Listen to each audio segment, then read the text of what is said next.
2 against the Cavs tonight from the Garden, the Eastern Conference Finals.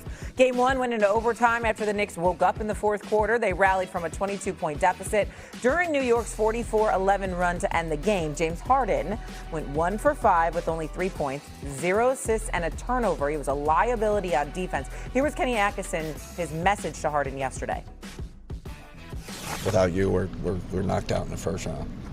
That's first. My personal opinion. So let's just stop there. We're in a great position. You've played great. Sometimes micro experiences get exaggerated. I said, keep being yourself. I felt like the storyline coming out of Game 1, aside from the Knicks dominating, was the fact that they went after Harden. Harden was a liability. Why did you hold the 2 timeouts? Okay, now you have a chance to avenge it in Game 2. What do you do with Harden? Do you play him less? Do you get him out of the way? Stephen A., what do you do with Harden? Well, first things first. Coach Kenny Atkinson, it has not been a good 48 hours for this man. The words, or at least the sound bites that they've played that have come out of his mouth, it's very, very alarming. You know what I'm saying? Without you, we're not out of the first round. We're in the conference finals. What the hell are you bringing up the first round for? You understand what I'm saying? I understand if you're speaking to a rookie. James Harden has been in the league over 15 years. What you bringing up the first round for? We're in the conference finals. That ain't got anything to do with what happened to him the other night, where it was Big Perk being in the league, being the champion, Will Bond covering the league for over 40 years, me covering it for over 30. It's rare in the day that we look at a player and we felt bad for him. I want to make sure that everybody understands the magnitude of my words coming out of my mouth. I am a Knicks fan. You know what I'm saying? Die hard. I'm rooting for the Knicks. I am happy that they won. I am happy that Jalen Brunson put on that damn show that he put on, and Mikal Bridges showed up too. And Landry Shamet showed up too. And in the midst of all of that, as this noise was descending down on the Garden, you understand? And I wasn't there, damn it, okay? As all of that was going on, I found myself feeling sorry for James Harden, a future Hall of Famer, one of the most prolific scorers we've ever seen, who was getting his ass kicked. There was a destruction taking place on the basketball court where you could make a legitimate argument that if it wasn't for organized competition taking place, the NYPD would have been justified in coming to arrest Jalen Brunson for assault. That's how much he was kicking James Harden's ass. It was like that. I'm talking about 6, 7 straight possessions where you're literally making sure he got screened so he'd end up on you. And some of the shots in Harden's defense, he was right there in most of those shots, contesting it. But it didn't matter because Jalen Brunson was just giving it to him. So to me, that's going too far to talk about benching James Harden or anything like that. But what Kenny Atkinson needs to do is to make sure that Harden is on somebody other than Jalen Brunson. Because if there's ever a performance that should be associated with the words heart snatching, that is what we saw in Game 1 with what Brunson did to him. He don't need to be allowed anywhere in the vicinity of Jalen Brunson, especially in the fourth quarter.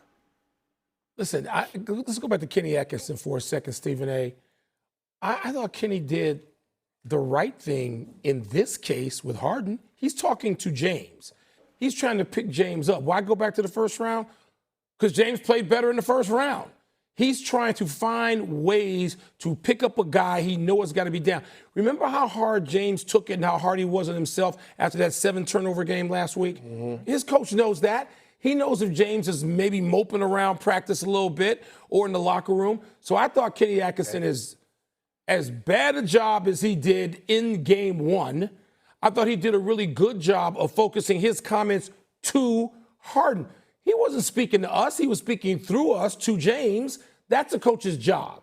So he needs to get James in as good a place as he can have him emotionally before tip-off tonight. And he's got to have him out there.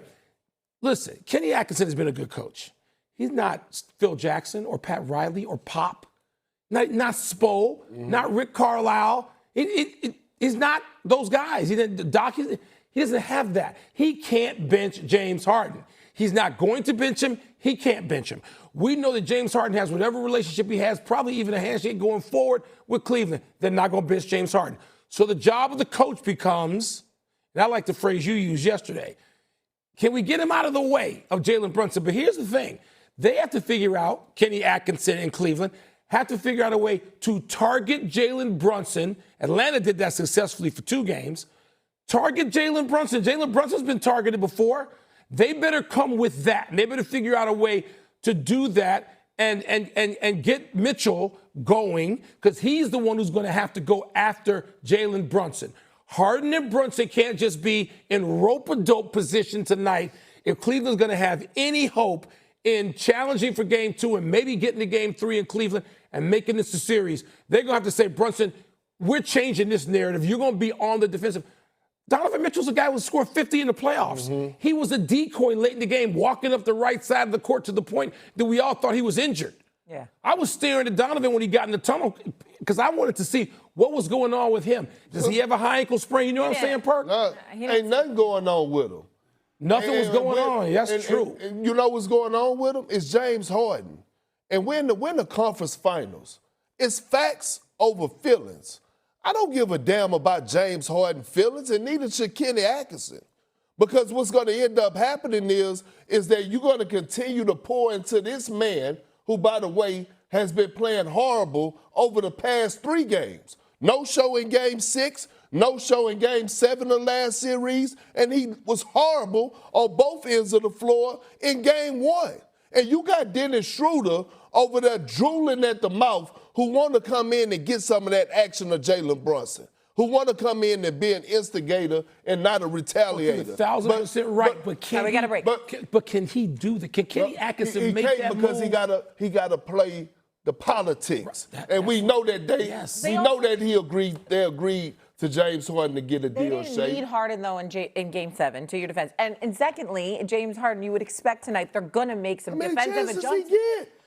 Okay, so we're going to talk more about this in the second hour.